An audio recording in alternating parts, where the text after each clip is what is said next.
Ben, l'aventure a tout commencé, comme vous le savez, en Afrique. Et nous, la musique, on la joue oralement. Nous, quand ça joue, on écoute et on essaye de rentrer dedans. Et là, je me retrouve dans ce projet où il faut lire les partitions. Et bien, alors que moi, ma base, c'est, comment on le dit, ouais, C'est l'oralité. C'est l'oralité. Ouais. Journée marathon pour cette 4e journée de festival. Bienvenue à tous. De la musique, des concerts, comme vous l'entendez, des animations. Depuis 6h30 jusqu'à 23h ce soir, la ville de Vienne devient une véritable scène à ciel ouvert. Le salon du disque aujourd'hui se tient ici même sur les hauteurs du théâtre Ponsard. D'ailleurs, on vous propose un plateau un peu différent aujourd'hui à l'intérieur du théâtre. On recevra d'ailleurs Franck Descolonges pour nous parler de ce salon. Mais juste avant, on revient sur la journée guitare et la soirée guitare d'hier.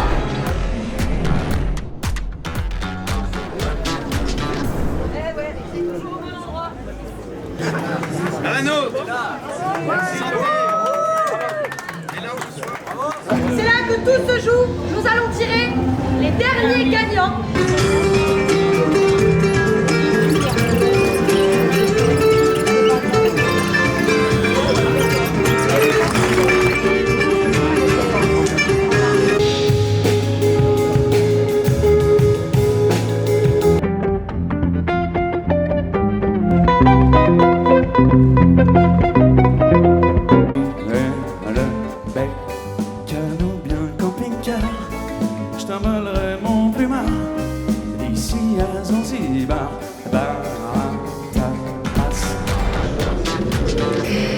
Allez, on est de retour au cœur du théâtre Ponsard pour cette journée marathon. On reçoit aujourd'hui Franck Descolonges qui est entre autres le responsable de l'organisation du salon du disque qui nous entoure ici à l'intérieur du théâtre et puis également sur l'extérieur.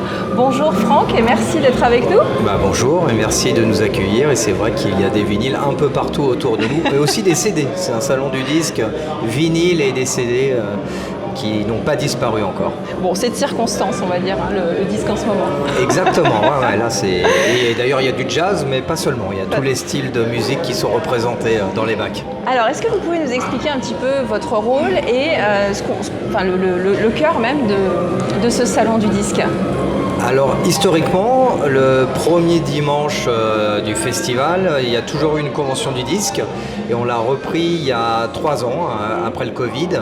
Et c'était important que le vinyle et le CD soient présents pour les amateurs de musique, pour qu'ils puissent aussi acheter les albums, les disques des artistes qu'ils peuvent voir à Cybèle, au Théâtre Antique, un peu partout dans Vienne, cette année, mais aussi les années précédentes. Ouais. Donc c'est un rendez-vous important pour les amateurs de musique, aussi dans le cadre de la journée marathon. Donc ça fait une activité en plus. Marathon, voilà, ça fait beaucoup de choses. Donc aujourd'hui, toute la journée, au cœur de Cybèle, ici même. Voilà, devant le théâtre. Alors comment ça se passe du coup ? Ce sont des exposants privés qui viennent, des particuliers, comment ça se passe ? Alors il y a un peu de tout, il y a surtout des professionnels. D'accord. Donc on a des disquaires qui ont des magasins de disques à Lyon, à Nyons, dans la Drôme, à Marseille, à Galette Records, à Lyon c'est Sofa Records qui est bien connu des services. À Nyons, c'est Jungle Groove. Et il y a aussi des disquaires professionnels qui sont là, qui font des conventions du disque plutôt. Et il y a également 1 ou 2 particuliers qui viennent vendre une partie de leur collection, les doubles. Voilà. Okay. Et puis aussi celui du label que je gère, qui s'appelle Heavenly Sweetness, où je vends à la fois les disques du label, mais aussi une partie de ma collection. Alors parlez-nous justement aussi de ce rôle. Et moi j'ai un peu les 2 casquettes parce qu'on vend les disques du label, des artistes du label, et puis je vends aussi des disques parce que je suis collectionneur de vinyle depuis bientôt 30 ans, j'en ai 40 000 donc ça remplit ma maison. Donc il faut que je fasse un peu de la place pour en racheter, pour faire plaisir à ma femme aussi. Donc je vends aussi les disques de ma collection, donc il y a un peu de tout. Okay. Et il y a des nouveautés, des disques d'occasion, enfin il y a un peu de tout, toutes les typologies de disques. Et j'imagine que les gens qui viennent sur ce salon, c'est des passionnés, c'est des collectionneurs.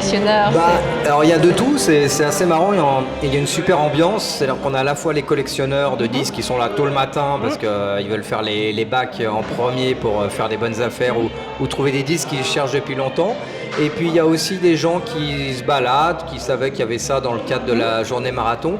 Et il y a même des gens qui n'étaient pas venus acheter des disques et qui sont venus par hasard et qui ont racheté des disques qu'ils avaient vendus il y a 20 ans. Et comme ils ont racheté une platine, ils rachètent les disques. Donc voilà, c'est des histoires assez marrantes. Et alors comment ça s'organise ce salon? Du coup ça prend du temps, j'imagine que vous n'êtes pas tout seul non plus sur l'organisation. Alors on le fait avec l'équipe de Jazz à Vienne et notamment l'équipe technique qui vraiment fait un gros travail pour aménager la terrasse devant le théâtre et surtout amener des parasols parce qu'aujourd'hui il fait très très chaud. Ouais. Et le disque vinyle craint la chaleur parce qu'il se gondole et il se tord avec la chaleur. Donc non, on l'organise avec eux et puis maintenant ça roule, c'est sur les rails. C'est à partir de 7h du matin, on installe tout et ça se passe sans problème, mais grâce au professionnalisme de l'équipe. Merci en tout cas d'avoir merci partagé, beaucoup pour l'accueil. J'en cette profite interview pour dire qu'il y a 3 ans, on a sorti la compilation Jazz à Vienne Past and Future, donc la compilation des 40 ans de Jazz à Vienne avec la partie passée avec les meilleurs moments enregistrés au Théâtre Antique. Et du coup, pendant les 40 premières années, on s'est dit que ça serait bien faire aussi futur les jeunes artistes qui joueront dans le Théâtre Antique les 40 prochaines années. Et c'est bien parti. Il y en a qui sont revenus déjà. C'est super, voilà. Merci à vous. Merci beaucoup, bonne journée, en tout cas, merci. Alors c'est l'heure à présent de votre reportage. Nos équipes de Vienne TV sont allées à la fraîche à 6h30 au début de la journée marathon pour rencontrer Xavier Tollard, donc pianiste, juste avant son concert sur la colline de Pipé. C'est l'heure de votre reportage et on se retrouve juste après.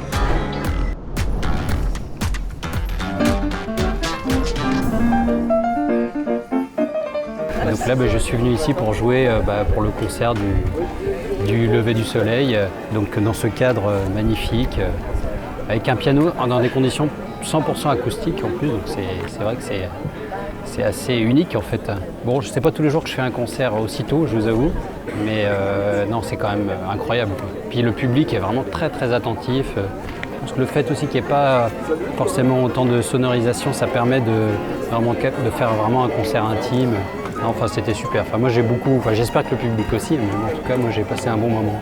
D'habitude, c'est plutôt le soir les concerts, mais là, de faire un concert le lever du soleil, il y a la contrainte quand même de se lever le matin, mais c'est unique parce que le décor, le cadre, et puis mine de rien, comme il fait quand même assez chaud ces jours-ci, c'est sympa de jouer des températures un peu plus clémentes le matin. C'est un projet autour des pianistes, des hommages aux pianistes qui m'ont influencé et qui m'ont donné envie de faire cette musique. Et voilà, donc chaque morceau est un peu dédié à un grand pianiste qui m'a influencé, qui m'a inspiré, on va dire.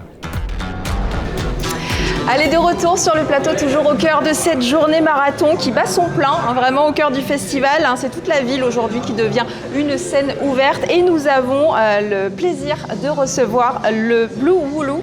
Et donc Manouche, Albert et Papa sont avec nous. Bienvenue. La première question que j'ai envie de vous poser, est-ce que vous pouvez nous présenter Blue Wooloo? Alors.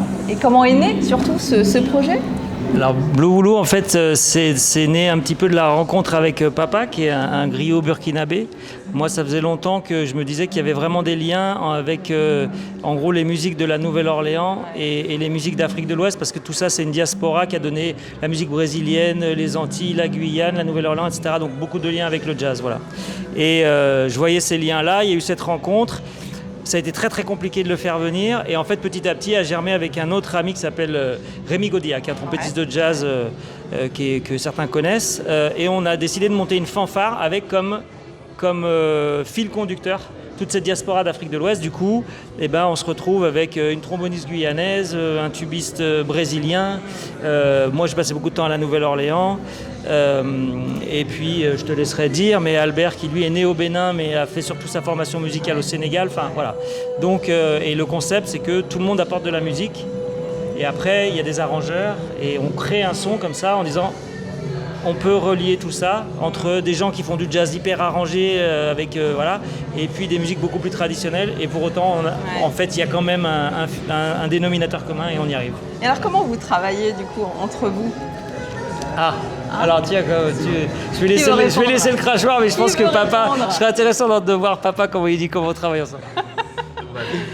Dites-nous tout. Donc, je me nomme Boubacar Diga, alias Papa. Je suis artiste musicien burkinabé. Mais, l'aventure a tout commencé, comme vous le savez, en Afrique. Et nous, la musique, on la joue oralement. Nous, quand ça joue, on écoute et on essaye de rentrer dedans. Et là, je me retrouve dans ce projet où il faut lire les partitions. Et bien, alors que moi, ma base, c'est, comment on veut dire, C'est l'oralité. C'est l'oralité. Ouais. C'était pas facile, mais c'est bon, on arrive quand même à se connecter, à échanger, à donner comment dire, le meilleur de nous-mêmes.